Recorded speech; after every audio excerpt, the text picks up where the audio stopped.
नमस्कार, आप देख रहे हैं न्यूज़ वन इंडिया। मैं हूं आपके साथ राजेश कुमार।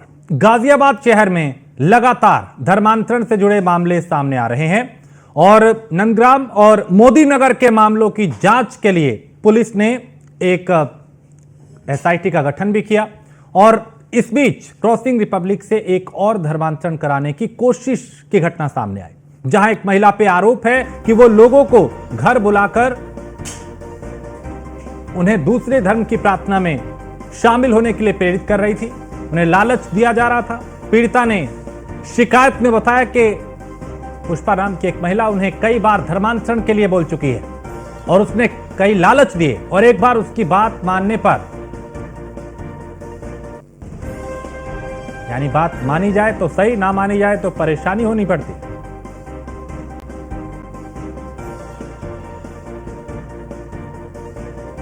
तो हिंदू धर्म के गरीब परिवारों को यह गिरोह निशाना बनाता था। तो अवैध धर्मांतरण के खेल का खुलासा हुआ है, जहां पैसे और इलाज के नाम पे धर्मांतरण कराया जा रहा था और पुलिस ने मौके से एक युवक को पकड़ा है। जो मुख्य आरोपी है वो फरार हो गया। थाना क्रॉसिंग रिपब्लिक के क्षेत्र का यह मामला और पश्चिमी उत्तर प्रदेश की अगर बात करें तो फिर चाहे गाजियाबाद हो, हापुड़ हो, मेरठ हो, ये इलाके ऐसे हैं जहां पे पिछले कई दिनों में धर्मांतरण के कई अलग अलग मामले आए। कहीं लालच देके, कहीं डरा धमकाकर, कहीं पहचान बदल के, कहीं छलावा करके अलग अलग तरीकों से धर्मांतरण कराए गए, धर्म परिवर्तन कराया गया। यह एक और गंभीर मामला गाजियाबाद से सामने आया। धर्मांतरण के लिए संतान का लालच दिया गया। धर्म बदल लोगे तो संतान जरूर होगी, ऐसे महिलाओं को गुमराह किया गया। तो धर्मांतरण के खेल का अड्डा जिला गाजियाबाद कैसे बना, सबसे बड़ा सवाल यही है, क्योंकि आए दिन यहां से धर्मांतरण के कई मामले सामने आ रहे हैं जो ये बता रहे हैं कि यहां पे कैसे एजेंडा चल रहा है। तो धर्मांतरण का केंद्र बना पश्चिमी उत्तर प्रदेश। गाजियाबाद, मेरठ, मुजफ्फरनगर से सबसे ज्यादा धर्मांतरण के मामले सामने आए हैं। इसके अलावा गाजियाबाद में ईसाई मशीनरी का जाल फैला हुआ है, जो लोगों को गुमराह करते हैं, अपने जाल में फंसाते हैं। पिछले साल सामूहिक धर्मांतरण का मामला सामने आया था और एक साथ 2 दर्जन परिवारों का धर्मांतरण हुआ था। तो गाजियाबाद में ही नाबालिग को नमाज सिखाई गई, उसको नमाज सिखाई गई अलग अलग तरीकों से। ऐप के जरिए धर्मांतरण के खेल का खुलासा हुआ था, कैसे गेम के जरिए, सोशल मीडिया के जरिए, ऐप के जरिए लोगों को अलग अलग तरीकों से उनका धर्मांतरण कराया जा रहा था। तो दलित युवती का वीडियो बना के धर्मांतरण कराया गया, कहीं डरा के, कहीं धमका के, कहीं ब्लैकमेल करके, कहीं पहचान छिपा के, कहीं शादी का झांसा देके, कहीं अलग अलग तरीकों से अलग अलग प्रकरण, अलग अलग मामले सामने आए। कभी गाजियाबाद, कभी मेरठ, कभी हापुड़, कभी मुजफ्फरनगर। पश्चिमी उत्तर प्रदेश की अगर बात करें तो सबसे ज्यादा यहां से मामले सामने आते हैं और इसे लेकर अब शिकायत दर्ज हुई है गाजियाबाद में। और जितेंद्र गौतम हमारे संवाददाता गाजियाबाद से इस पर ज्यादा जानकारी के साथ। जितेंद्र, जिला गाजियाबाद धर्मांतरण का एक बड़ा अड्डा बन गया है। पहले ईसाई मशीनरी जो है वो काफी एक्टिव थी, फिर रुक रुक के मामले आए, एक बार फिर धर्मांतरण का मामला सामने आया। जरा विस्तार से बताएं पूरा प्रकरण। गाजियाबाद की हम बात करते हैं तो गाजियाबाद में एक के बाद एक करके लगातार कई मामले सामने आए हैं। अगर बीते हफ्ते की बात करें या बीते कुछ दिनों की बात करें तो गाजियाबाद के मोदी नगर से मामला निकलकर सामने आया, गाजियाबाद के मुरादनगर से मामला निकलकर सामने आया और गाजियाबाद शहर की अगर हम बात करते हैं तो गाजियाबाद के सेवा नगर से निकलकर मामला सामने आया। अगर हाईटेक सिटी की हम बात करते हैं तो गाजियाबाद के क्रॉसिंग रिपब्लिक से भी ये मामला निकलकर सामने आया। जब भी देखा जाता है तो आमतौर पर 3 तरीके से ये धर्म का परिवर्तन कराने की कोशिश करते हैं, जिसमें पहला फुसलाकर करते हैं या फिर जबरन धमकाकर करते हैं या फिर इसके अलावा पैसों का लालच देकर किया जाता है।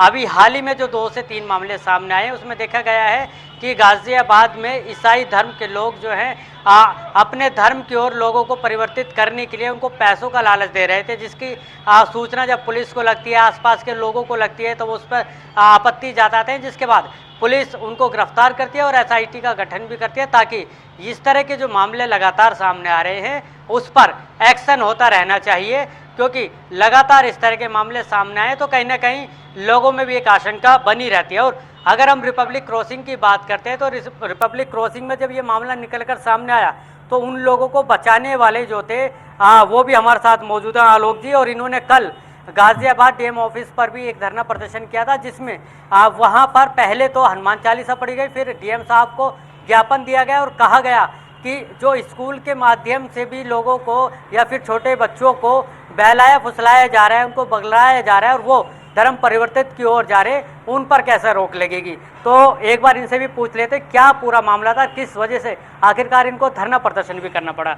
आलोक जी, कल धरना प्रदर्शन हुआ, क्या चीज़ें निकलकर सामने आई, क्या आपको धरना प्रदर्शन करना पड़ा, शांति से बात नहीं हो पाई? पिछले 1-1.5 माह से गाजियाबाद में लगातार ईसाईकरण की घटना सामने आ रही थी और वो जो है जब जांच की गई पुलिस के द्वारा भी, तब भी वो सत्य पाई गई और बंद कमरों में प्रार्थना सभाएं और बहुत सारे ऐसे आयोजन हो रहे थे कि बाइबल को लेकर वहाँ पर जो है धर्म परिवर्तन की कार्रवाई की जा रही थी। रंगे हाथों पकड़े जाने पर देखा कि बहुत से लोग ऐसे हैं कि जिनमें गाजियाबाद के या मोदी नगर के, केरल तक के उसके में तार जुड़े। तो कल जब इस बात को हम लोगों ने पिछले कुछ दिनों से नोटिस कर रहे थे कि 15 दिन से लगभग पूरे शहर में बाढ़ सी आ गई, हर कॉलोनी में, हर ऐसी जगह पर जहाँ पर थोड़ा सा गरीब तबका है, जो कोई बीमार है या कहीं किसी को पैसे का अभाव है, किसी को कहीं भोजन का अभाव है, तो ये ले आकर वहाँ पर उन लोगों के घर पर जाकर उनकी काउंसलिंग करने लगे, उनको जो है दवाइयाँ देने लगे और उसके बाद में उनका धर्म परिवर्तन कराने लगे। ऐसी जगह भी ऐसा पकड़ा गया एक जगह, तो वो एक इंग्राम इंस्टीट्यूट गाजियाबाद में क्रिश्चियन स्कूल है, उसका पीटीआई था गिराल वैसे ही करके। अब वो पीटीआई को जब पकड़ा, पुलिस ने भी पकड़ा, तो पता चला डासना में एक छोटी सी चर्च है, उसका वो पादरी भी है। तो स्कूलों के माध्यम से ये लगातार जो धर्म परिवर्तन की घटनाएं थी ये बन रही थी। 3-4 स्कूल हम लोगों ने आइडेंटिफाई भी किए उसी आसपास के क्षेत्र के। तो वहाँ पर फिर जब हम लोगों ने संपर्क करने की कोशिश करी तो ये देखा कि ये रुकने वाला मामला नहीं है। पुलिस ने अपनी तरफ से कोशिश भी की, टोली भी बनाई, परंतु जो सकारात्मक कदम उठाने चाहिए थे जो पुलिस प्रशासन द्वारा, वो हमें लगा कि शायद ये लोग नहीं उठा पा रहे। कि जैसे कि क्रिश्चियन स्कूलों में लगातार जांच करनी चाहिए, ये देखना चाहिए कि टीचर अध्यापक की नियुक्ति कैसे हुई, वहाँ का मैनेजमेंट कौन है। जैसे इंग्राम का भी डायरेक्टर हैं, भाई उनके खाते की जांच हो, ये फंडिंग कहाँ से आ रही है, इतना मोटा पैसा शहर के अंदर कहाँ से आ रहा है जो लोगों में वितरित किया जा रहा है। अगर आज की तारीख में किसी को बुखार है, आप उसको पैरासीटामोल देंगे तो वो ठीक हो जाएगा। अब वही काम वो गरीब आदमी डॉक्टर के पास ना जाकर यही लोग जो अपनी वहाँ पर जनसभाओं के ठीक है जितेंद्र, बिल्कुल विस्तार से समझेंगे। आपके साथ कई लोग भी हैं, बिल्कुल मैं दोबारा आता हूँ आपके पास, क्योंकि हमारे साथ AK जैन साहब भी हैं, पूर्व डीजीपी हैं, उनसे बात करते हैं। जैन साहब, ये नेक्सस कैसे काम कर रहा है, ये जो पश्चिमी उत्तर प्रदेश में आए दिन धर्मांतरण के मामले आ रहे हैं, और कैसे इनकी कमर तोड़ी जाएगी, क्योंकि ये रुक नहीं रहे, अलग अलग तरीकों से इस तरह के मामले सामने आ रहे हैं। हिंदुओं के मठाधीश क्या कर रहे हैं, खाली बैठे हुए हैं, बैनर लिए घूमते रहते हैं, जगह जगह बवाल करते हैं। ये नहीं कि जाके इन सब चीजों को देखें। हिंदुओं का भी ये फर्ज बनता है इलाके के कि भाई उसको देखें कि कौन धर्मांतरण करा रहा है। कभी ये कोई जल देकर कहते हैं कि पानी पी लीजिए आपकी बीमारी दूर हो जाएगी। ये जो तरह तरह के प्रलोभन देकर, पैसे का प्रलोभन देकर शादी कराने का, विदेश ले जाने का जो ये करते हैं, इस सब के ऊपर जो है सख्त कार्रवाई होनी चाहिए। गाजियाबाद पुलिस को भी कार्रवाई करनी चाहिए, प्रशासन को भी कार्रवाई करनी चाहिए। ऐसे जो भी लोग इसमें इन्वॉल्व हैं, ये सब जो धर्म परिवर्तन करा रहे हैं, इनका भी धर्म परिवर्तन पहले हो चुका है, सबका हो चुका है। इसीलिए जब एक होता है ना कि जब किसी की एक की नाक कट गई तो वो दूसरे की भी सबकी सोचता है कि जितने मिले मैं उन सबका धर्म परिवर्तन करा दूं तो तभी मेरा नाम होगा। ये अपना प्रभुत्व जमाने के लिए इन सब के खिलाफ कड़ी कार्रवाई होनी चाहिए। इसके ऊपर बड़ी सतर्क दृष्टि रखी जानी चाहिए। हर कॉलोनी में, हर इलाके में कमेटीज बनी होनी चाहिए जो देखे कि कोई इस्लाम धर्म में या क्रिश्चियनिटी में कोई धर्म परिवर्तन तो नहीं करा रहा है, कोई उस संबंध में एक्टिव तो नहीं है। ये बहुत से गरीब लोगों को ले जाते हैं, वाल्मीकि समाज के बहुत लोगों को ले जाते हैं। मेरी जानकारी में है बहुत से लोग जो कि वाल्मीकि समाज के हैं, जो सब मैसी बन गए हैं। मैसी, उनका नाम है मैसी। ये सब मैसी, उनको जो है एक नाम दे दिया जाता है कि साहब ये मैसी हैं, सरनेम। और वो सब के सब जो है वाल्मीकि समाज से हैं, और कुछ उसमें से पुलिस विभाग में भी काम कर रहे हैं। ये मेरे देखने में आया था। तो ये सब धर्म परिवर्तन कराया जा रहा है और कुछ नहीं। एक मजबूत एक्ट बना है, उसके तहत मुकदमे कायम करें, ऐसे सब लोगों को जेल भेजें, इनका दिमाग सही हो जाएगा। ठीक है जितेंद्र, ये लोग जो आपके साथ हैं, कैसे खुलासा हुआ, कैसे ये लोग क्या कदम उठा रहे हैं? क्योंकि गाजियाबाद एक तरीके से धर्मांतरण का मेन अड्डा बन गया है। यहाँ पे अलग अलग तरीकों से आए दिन कोई ना कोई मामला सामने आ रहा है। हाँ जी बिल्कुल, देखिए लगातार मामला सामने आ रहा है और ये जो तमाम लोग हैं ना हमारे साथ, ये सभी वहीं पर मौजूद थे और ऐसे लोग हैं जो रंगे हाथ उनको पकड़ते हैं, फिर उसके बाद पुलिस के पास ले जाते हैं, फिर कार्रवाई की मांग भी करते हैं। और भी लोग हैं। आप बताइए, आपने भी कल एक बंदे को पकड़ा था, कल या परसों, कि क्या मामला आया था सामने? मामला ये था जी कि वहाँ पर जो है प्रार्थनाएं चल रही थी, तबले की आवाज़ और गिटार की आवाज़ आ रही थी। तो पता चला कार्यकर्ता बंधुओं से कि यहाँ पर कुछ अजीब तरीके की प्रार्थना हो रही है। तब हमारे कार्यकर्ता बंधु हैं, हम लोग वहाँ जा कर के हमने देखा तो वाकई वहाँ आवाज़ आ रही थी। जब आवाज़ें आई तो हमने प्रशासन को सूचना दी और प्रशासन ने, SHO साहब ने तुरंत ही मौके पर फोर्स भेजी। और जब वहाँ छापा पड़ा तो पिछले 1 घंटे तक लगातार जो है उन्होंने किवाड़ नहीं खोले। प्रशासन के आने के बाद भी जब लेडीज़ पुलिस बुलाई गई, उसके बाद जब दरवाज़ा खोला तो तब पुलिस अंदर गई। और उनका व्यवहार पुलिस के साथ भी इस तरीके का था कि जैसे उन्होंने कोई कितना बड़ा रैकेट चला रखा है। और जब हम अंदर घुसे, पुलिस के साथ हम गए, वीडियोग्राफी हुई, तो पता लगा कि वहाँ चर्च के जो पादरी हैं वो अंदर बैठे हुए थे और उनके साथ 3 अन्य साथी थे।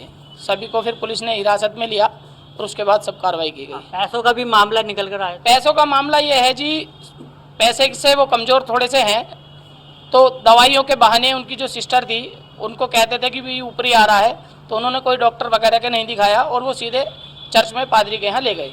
तब पादरी जी ने, दवाइयाँ तो वो देते ही हैं, बहला फुसला कर अब धर्म परिवर्तन कराते हैं, तो उन्होंने जो है वहाँ दवाइयाँ दी तो उससे ठीक हो गए। जैसा भी हमारे भाई साहब ने बताया, आलोक जी ने, कि वो दवाइयाँ देते हैं, दवाइयाँ देंगे, आपको बुखार है दवाई आपको दी जाएगी, बुखार ठीक हो जाएगा, पैरासीटामोल खाएंगे।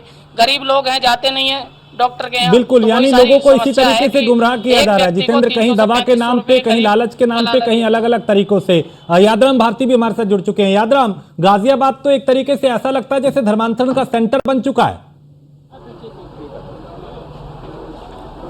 बिल्कुल सही कहा आपने कि बिल्कुल सेंटर बन चुका है। और मैं बता दूं कि गाजियाबाद में सबसे पहले जो मामला आया था काफ़ी दिनों पहले, वो था शाहनवाज खान उर्फ बद्दू, जो कि ऑनलाइन गेमिंग के जरिए यहाँ पर एक बड़ा रैकेट चला रहा था, जिसमें कि धर्मांतरण वो कर रहा था और जिसके तार सीधे तौर पर महाराष्ट्र से जुड़े हुए थे। इसके अलावा चाहे नंदग्राम हो, चाहे मोदी नगर हो, चाहे क्रॉसिंग इलाका हो, क्रॉसिंग इलाके में पिछले दिनों में 2 धर्मांतरण के मामले सामने आए हैं, जिसको लेकर काफ़ी बातें चल रही हैं। और इसके अलावा नंदग्राम में एक कॉलेज है जिसमें एक पीटीआई, जो कि मैथ्यू नाम का एक पीटीआई था, वो इस मामले में इन्वॉल्व था और लगातार धर्मांतरण करा रहा था। अभी तक एसआईटी इस पूरे मामले में जांच कर रही है और माना जा रहा है कि नोएडा और बरेली से ये तार जुड़े हुए हैं, जिसको लेकर लगातार जो पुलिस है जांच कर रही है और आखिर ये पता लगाने की कोशिश कर रही है कि आखिर जो धर्मांतरण का जो केंद्र है, आखिर जो ये सब नेक्सस चल रहा है, आखिर वो कहाँ से चल रहा है। तो एसआईटी पूरी अपनी जांच कर रही है और नोएडा, गाजियाबाद और बरेली ऐसी कई जगह हैं जहाँ पर ये पूरी जांच, जैसे जैसे इसका विस्तार होगा, ऐसे ऐसे बहुत सारे खुलासे देखने को मिलेंगे। इसके अलावा मैं बता दूं कि एक समय ऐसा था जिस समय शाहनवाज खानपुर बद्दो कबीरनगर थाने में ये पूरा नेक्सस का खुलासा हुआ था और महाराष्ट्र से इसके तार जुड़े बताए गए थे और ऑनलाइन गेमिंग के जरिए ये एक पहली बार ऐसा देखने को मिला था। मैं बता दूं कि ऑनलाइन गेमिंग के जरिए धर्मांतरण किया जा रहा था और उसको लेकर हालांकि शाहनवाज अभी फिलहाल जेल में है और उसकी जो कोर्ट में सुनवाई चल रही है, लेकिन ऐसे उसके बाद एक कई ऐसे मामले सामने आए जो कि काफ़ी चिंतित करने वाले हैं। और गाजियाबाद में खास तौर पर पिछले कुछ दिनों में, चाहे वो मोदी नगर हो, नंदग्राम हो या फिर क्रॉसिंग इलाका हो, यहाँ पर लगातार धर्मांतरण के जो मामले हैं वो सामने आ रहे हैं। ठीक है, हमारे साथ जूही जी भी हैं जो कि सुप्रीम कोर्ट की वरिष्ठ अधिवक्ता हैं। जूही जी, इस तरह के जो मामले सामने रोजाना आ रहे हैं, खासकर धर्मांतरण के अलग अलग तरीकों से, कानून क्या कहता है और क्यों सख्त कानून बनने के बावजूद भी इस तरह के जो प्रकरण है, मामले हैं, सामने आ रहे हैं?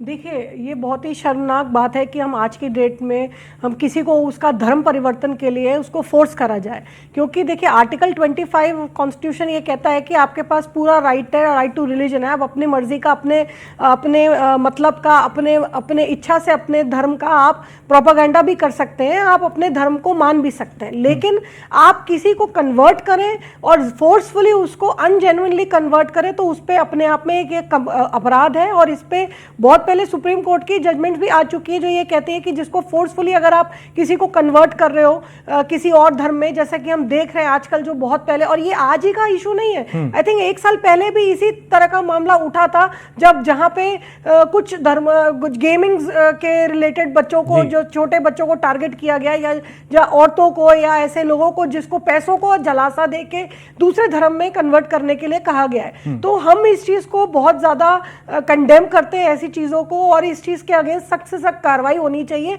क्योंकि आप देखिए, कानून भी यही कहता है कि आपको रिलीजन, अपने मर्जी का रिलीजन करना या अपने इच्छा से रिलीजन को करना या उसका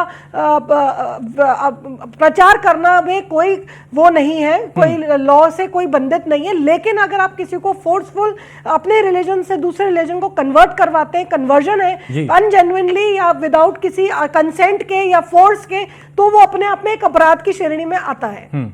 जैन साहब, सख्त कानून के बावजूद भी अगर ये मामले आ रहे हैं आए दिन अलग अलग तरीकों से, तो लूज फोल्ट कहां रह गया?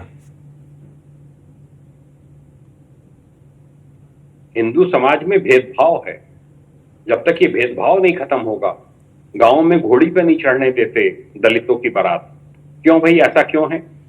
अभी वो कल अगर क्रिश्चियन बन जाएगा, वो अगर मुस्लिम बन जाएगा, इस्लाम धर्म कबूल लेगा, तो उसको सारी सुविधाएं मिलने लगेंगी। ये जब जाते हैं चर्च में, जो ये कन्वर्टेड होते हैं सबसे आगे की सीटों पे बैठाए जाते हैं, और जो क्रिश्चियंस होते हैं वो पीछे बैठते हैं। इनको पूरा आदर देते हैं। इनको जो बाहर के फॉरेन कंट्री से फंडिंग हो रही है, उससे इनको कपड़े, घी, ये सब दिलवाया जाता है। इनको तरह तरह के प्रलोभन दिए जाते हैं कि आपको जो कॉलेजेस चल रहे हैं, स्कूल चल रहे हैं, क्रिश्चियन स्कूल, उसमें जॉब देंगे, आपके बच्चों को फ्री पढ़ाएंगे, वो विदेश भ्रमण पे लेकर चलेंगे। जो हमारे हिंदुओं के मठाधीश हैं, जो ये घूमा करते हैं इधर से उधर बवाल करते हुए, और लोग हैं विश्व हिंदू परिषद से जुड़े हुए हैं, आरएसएस से जुड़े हुए हैं, उन सबको इस सबको देखना चाहिए।